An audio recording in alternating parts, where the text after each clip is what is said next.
하나님께서 이스라엘 백성들을 선택을 하셨습니다. 그 선택을 했다는 것은 먼저 불렀다는 말이지 그들만 택하였다는 것이 아닙니다. 그런데 그 백성들은 하나님이 우리만 택했다. 그래서 자기들만 구원을 받는다고 하는 그런 아주 오만하면서도 또 아주 선민의식이죠. 그래서 우리만이라고 하는 자만에 이제 빠지게 됩니다. 하나님의 뜻을 너무도 몰랐고 오해했던 것입니다. 여러분, 하나님께서 아브라함을 부르셨지 않습니까? 아브라함을 부른 건 분명히 맞는 사실입니다. 그런데 아브라함을 왜 부르셨습니까? 내가 너를 복 준다라고 하면서 세상 만민이 너로 말미암아 복을 받을 것이다. 그런 뜻에서 부르셨습니다. 하나님이 아브라함을 부르신 것은 먼저 부르신 것입니다. 그래서 하나님이 누구신지를 알게 하시고 바로 이와 같이 하나님을 섬기는 사람이든 나라든 모든 족속들은 반드시 이렇게 복을 받는다는 것을 나타내 보여주시기 위해서 아브라함을 부른 것입니다.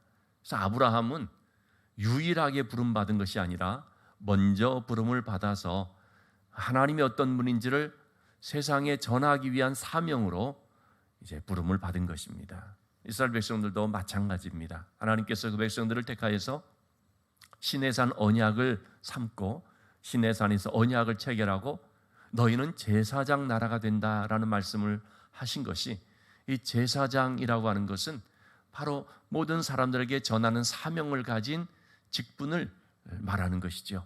그래서 너희가 먼저 부름을 받아서 하나님의 은혜가 무엇인지, 하나님을 섬기는 삶, 믿음으로 살 때 하나님이 어떻게 축복해 주시는지를 알고 그것을 온 세계 가운데 드러내도록 하는 뜻에서 불렀다는 말씀이죠. 그래서 어제 우리가 살펴본 말씀도 하나님께서 그 백성들을 바벨론에서 다시 불러내시는데, 고레스라고 하는 사람을 통해서 불러내시는데 그것은 그 백성들을 위한 것이었고, 유다 백성들을 또 이렇게 불러내시는 것은 온 세계 만민으로 하여금 살아계신 하나님을 드러내게 하기 위함이라고 했습니다. 왜냐하면 이 세계 속에 있는 모든 그런 나라들, 모든 족속들이 누구를 섬기는가 보니까 다 한결같이 우상을 섬기고 있는 것입니다. 이 우상을 섬기는 백성들에게 그 우상들은 헛된 것이고 그것을 섬기는 자는 부끄러움을 당하게 되고 멸망당하게 될 것이라는 사실을 전하여서 오직 하나님 한 분만 계시기 때문에 하나님만을 섬겨야 한다는 사실을 증거하도록 하는 것입니다. 여러분, 하나님과 우상은 너무나 다른 것을 오늘 이사야서 45장을 비롯해서 계속해서 말하고 있는 거 아닙니까? 우상은 이런 것들이다. 우상을 섬기는 자가 이런 것이다. 우상이라는 것은 하나의 나무로 혹은 뭐 돌로나 철로도 물론 만들기도 하지만 그 나무로서 이렇게 만드는데 그 나무를 가지고 땔감을 하면서 그걸로 고기를 이렇게 구워 먹고 죽을 써 먹고 밥을 지어 먹고 그러면서 그 같은 재료를 가지고 우상을 만들어 놓고 이것이 무슨 하나님이 된 것처럼 말이죠. 한다는 게 얼마나 그 어리석은 것이냐라는 것을 계속 얘기를 하고 있죠. 그래서 하나님은 어떤 분인가 하는 것을 계속해서 말씀하십니다. 오늘 15절 말씀 보면 구원의 하나님은 어떤 분이라고 말하고 있냐면 스스로 숨어 계시는 하나님이다 라는 말씀을 하고 있습니다. 여러분, 여기서 스스로 숨어 계시다라는 것이 뭘까요? 숨어 계시다라는 것은 드러나지 않는다라는 것인데, 하나님은 모양이 있는 분이 아니다라는 것입니다. 이 말씀은 우상과 대비해서 말하는 거죠. 모세가 시내산에 올라가서 하나님의 말씀을 받습니다. 한 40일 동안 모세가 시내산에 있는 가운데 백성들은 산 밑에서 어떻게 됩니까? 우리 모세가 올라간 지가 지금 며칠이나 얼마나 많이 지났는데 아직까지 내려오지 않느냐? 분명히 우리 지도자인 모세가 저 산 위에 올라가서 그만 실종됐을 것이다, 죽었을 것이다. 그러니 이제 우리가 스스로 우리를 인도하는 신을 만들어야 되지 않겠느냐? 그래서 아론을 통해서 금송아지를 만들게 되죠. 금송아지라는 것은 우상이죠. 눈에 보이는 형상입니다. 그래서 이걸 만들어 놓고 보라, 이것이 바로 우리를 애굽 땅에서 인도해낸 하나님이다 라고 하게 된 거죠. 분명히 자기들은 여호와 하나님을 섬긴다는 것입니다. 하나님을 섬기는데, 그런데 하나님은 보이지 않으니까 우리가 보이는 하나님을 만들었다라는 거죠. 눈에 보이는 형상을 만들어 놓고 이것이 하나님이다 하는 것을 말하면서 뭔가 보여야지 우리가 좀 믿을 만하고, 보여야지 좀 안심이 되고, 보여야지 사람들이 또 그걸 따르고, 그래서 이렇게 자꾸 보여지는 것을 이렇게 만들죠. 여러분, 보여지는 모든 것들은 다 이게 우상 아닙니까? 하나님을 섬긴다면서도 어떤 보여지는, 그래서 참 미안한 말이지만 천주교같이 성모 마리아 상을 만들어 놓고 무슨 예수님 상을 만들어 놓고 벌써 그렇게 딱 되는 순간 이걸 우상이 되어버리는 것이죠. 그걸 사람들이 보고, 사람들은 보는 것에 참 약하거든요. 그래서 보이는 그것에 막 와서 절하고, 그것이 하나님인 것처럼 무슨 뭐 특별한 뭐가 있는 것처럼 성인의 그런 형상을 만들어 놓고, 그래서 거기에다 손대서 기도하면 뭔가 더 기도가 더 효과가 있고 소위 약발이 잘 받는 것처럼 말이죠. 그렇게 만들어내는 것 전부 다 이게 미신적인 거죠. 그래서 하나님께서는 그런 보이는 형상들을 만들지 말라고 말한 것입니다. 하나님이 숨어 계시는 분이시다라는 것은 안 보이는 분이라는 뜻입니다. 하나님이 형상을 갖고 있지 않는, 안 보이는 분이라는 것입니다. 그러면 하나님은 어떻게 나타나 보여지는가? 바로 믿음으로써 우리가 하나님을 만나게 되고요, 믿음으로써 하나님을 보게 됩니다. 눈에, 육신의 눈으로서 이렇게 보는 것이 아니라 믿음으로 말미암아 우리가 하나님을 나의 하나님으로서 인격적으로 만나게 되지요. 여러분, 우리가 지금 보이지 않는 하나님이지만 얼마나 우리가 진정한 하나님을 믿습니까? 어떻게 해서 우리가 그렇게 할 수가 있는 것입니까? 눈으로 봐서가 아닌 거죠. 믿음으로인데, 그 믿음으로라는 것은 뭐냐면 말씀을 통해서죠. 그래서 믿음은 들음으로, 들음은 말씀을 통해서라고 하고 있죠, 성경에서. 이처럼 우리가 하나님은 숨어 계시는 우상과 너무나 다르신 하나님인 거죠. 오직 그분은 하나님의 말씀을 통하여서 우리가 만나게 되고, 또 그 하나님을 나의 하나님으로서 영접을 하게 되는 것을 볼 수 있습니다. 16절 말씀에 다시 한번 또 그래서 대조해서 말하죠. 우상을 만드는 자는 부끄러움을 당하고 욕을 받고 함께 수욕에 들어갈 것이라. 이것은요, 이 세상에 하나님 아닌 우상을 만드는 자들도 그렇고 하나님을 우상으로 만드는 자들도 그렇고 또 다 같이 포함된 것입니다. 오늘날에도 하나님을 우상으로 만들어 보려고 하는 사람들이 참 많이 있습니다. 다 한결같이 잘못된 것이고 그들은 욕을 받게 된다고 말하고 있습니다.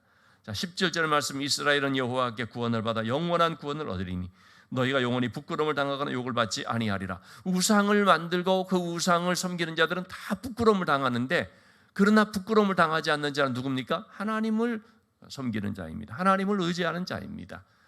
바울은 로마서 말씀에서 그렇게 말하고 있죠. 누구든지 예수를 믿는 자는 부끄러움을 당하지 아니하리라. 예수 그리스도를 믿는 자는 절대로 부끄러움을 당하지 않습니다. 여러분, 사드락과 메삭과 아벳느고 다니엘의 세 친구가 왕의 금신상에 절하지 않았다고 해서 어떻게 됐습니까? 풀무불로 들어갔습니다. 그 순간만 보면 부끄러움을 당하는 것 같습니다. 부끄러움 정도가 아니죠. 그 순간만 보면 정말 그들은 죽을 위기에 처했습니다. 하나님 믿었다가 망한 것 같이 보입니다. 하나님 믿었다가 완전 그 인생이 끝난 것처럼 보여집니다. 그런데 그들이 어떻게 됐습니까? 부끄러움을 당했습니까? 우리가 다니엘서 말씀을 보면 알지만은 엄청난 영광을 받죠. 그들이 풀무불로 들어가죠. 근데 그 풀무불 속에서 하나님이 그들과 함께 해주시고 그들을 지켜주시고 그들을 건져주시죠.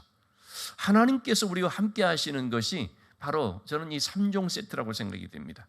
하나님이 함께 하시고 그냥 있어주는 것이 아니죠. 지켜주시고 그리고 또 시간이 지나면 거기서 건져주시는, 이게 하나님의 일하시는 방법입니다. 오늘도 우리의 삶에서 하나님은 함께 하시고요, 그리고 우리의 몸과 마음, 우리의 어떤 모든 형편들을 지켜주셔서 상하지 않게 하시고 그리고 또 때가 되면 건져주시는 거죠. 다니엘의 세 친구들이 바로 그런 하나님의 은혜를 입었습니다. 부끄러움을 당했습니까?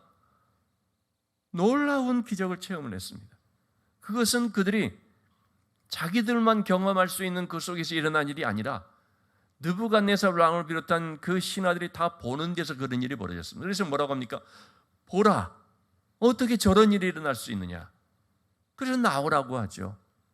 본인이 몸에 거슬린 흔적 하나 없고 냄새도 하나 없는, 부끄러움을 당한 것이 아니라 그들이 너무나 존귀함을 받게 됩니다. 그래서 느부갓네살 왕이 어떻게 합니까? 너의 하나님은 정말 살아계신 하나님이시다. 다니엘이 사자굴에 들어갔을 때도 마찬가지거든요.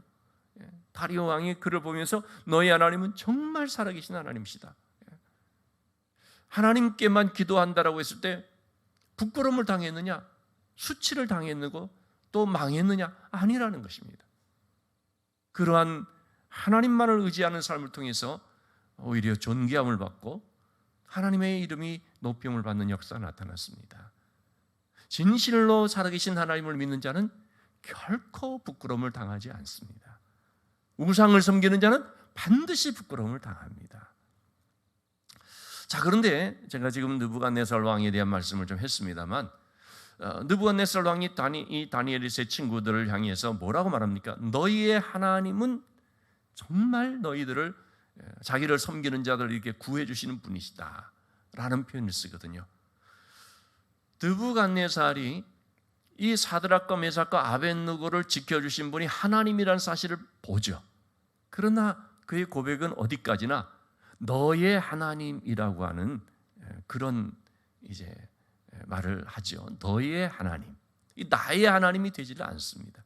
사드락과 메삭과 아벳느고에게는 나의 하나님인데 느부갓네살 왕은 그거를 지켜보면서 알게 된 것인데, 그래서 아직까지 너의 하나님인 거죠. 여러분, 우리가 이 신앙도 지식이 있어야 되죠. 우리 45절에서 이제 45장에서 봤나요? 44장에서 봤나요? 이 우상을 만드는 자들은 지각도 없고 생각도 없고 아무리 지식도 없고라고 이제 얘기를 하잖아요. 하나님을 우리가 믿는다고 할 때도 지식이 있습니다. 근데 이 지식이 크게 좀 우리가 이거를 조금 좀 전문 용어로서 이렇게 보게 된다면 구별해서 말할 때 관계적 지식이 있고 정보적 지식이 있습니다. 제가 심장 이제 스텐트 이거를 이제 했는데요. 그렇게 하기 전에는 제가 혈관의 상태가 어떤지를 몰랐지 않습니까? 그래서 혈관에 뭐 좋은 음식이 뭐다, 뭐 그런 어떤 그런 저 같은 그런 가운데 있을 때 피해야 할 것이 뭐다, 뭐 이런 것들이 이제 요즘 TV에 보면 건강 지식과 정보가 얼마나 많습니까? 그런 것들이 막 소개가 돼도 별 관심이 없는 거죠. 그냥 그러려니 뭐 거기 해당되는 사람이 있으려니 됐지 않습니까? 근데 제가 딱 당사자가 되고 난 뒤에는 어떻게 되냐면 이게 내 문제가 된 거죠. 그래서 여러분, 그 어떤 지식이 자기 문제가 되면요, 그게 관계적 지식이 됩니다. 그 전에는 뭡니까? 정보적 지식입니다. 하나님을 아는 지식이라는 것은요, 관계적인 지식입니다. 하나님에 관해 아는 것은 정보적인 지식입니다. 바리새인들은 정보적인 지식이 많았습니다. 하나님에 관해서 알고, 성경에 관해서 알고, 율법에 관해서 알고, 그냥 정보로 아는 것입니다. 그러나 바리새인들이 그렇게 비웃고 손가락질했던 세리나 뭐 창기들, 죄인들이라 취급된 사람은 어땠습니까? 예수 그리스도를 만났거든요. 그래서 그들이 예수님에 대한 것은 정보적인 지식이 아니라 관계적인 지식이었습니다. 나의 그리스도, 나의 주님, 이렇게 관계적 지식이 되는 거죠. 그것이 내 문제가 되었을 때 관계적 지식이 됩니다. 사드락과 메삭과 아벳느고는 하나님은 나의 하나님으로 만나죠. 나의 하나님으로 믿고 믿고 섬기죠. 느부갓네살 왕은 아직까지는 뭡니까? 너의 하나님, 정보적인 지식에 머무르는 것입니다. 여러분, 우리가 신앙생활하면서 안타깝게도 모태신앙이 오랫동안 교회를 다니면서도 정보적인 지식에 머물러 있는 분들이 참 얼마나 많은지 모릅니다. 들어서 많이 아는 겁니다.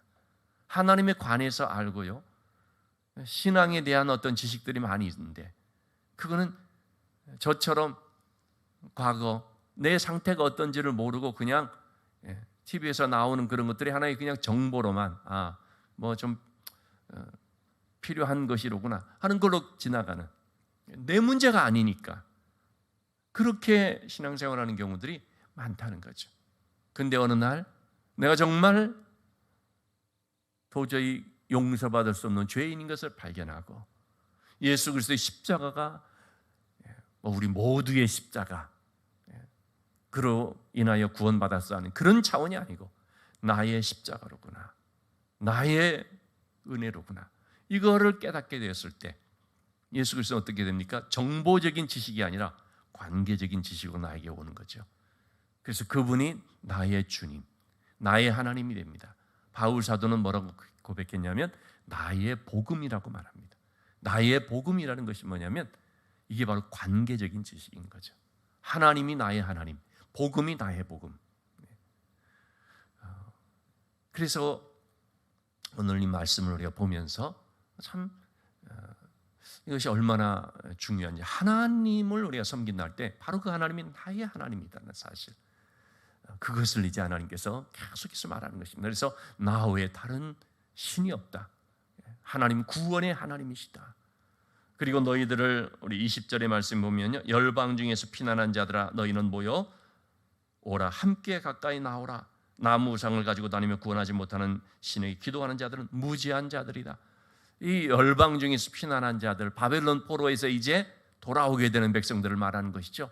유다 백성들, 너희는 이제 다시는 우상을 섬기지 말고 다시는 우상이 구원하지도 못할 신에게 기도하지 말고 오직 구원에 참된 하나님만을 섬겨야 된다라고 말씀을 하시고, 유대인들에게만 하는 말이 아닙니다. 그리고 또 이어서 하시는 말씀이 뭐냐면요, 22절 말씀에 땅의 모든 끝이여 내게로 돌이켜 구원을 받으라. 나는 하나님이라 다른 이가 없느니라.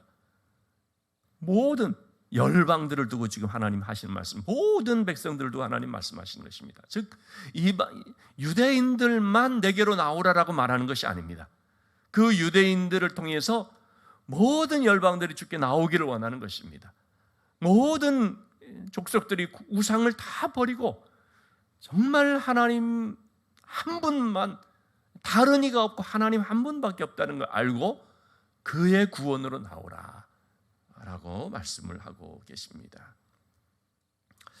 오늘도 우리가 바로 이와 같은 그 하나님의 그 부르시는 음성, 간절히 오라 오라, 방황하지 말고 나에게 오라, 하나님만, 하나님밖에는 다른 뭐가 없다 라고 하시는 이 말씀, 우리가 다시 한번 마음에 새기면서 오늘도 우리가 오직 이 구원의 하나님만을 의지할 수 있는, 하나님께만 기도하는, 그래서 하나님의 은혜로 나의 하나님, 나의 구원, 나의 복음을 고백하는 삶이 될 수 있기를 주님의 이름으로 축원합니다.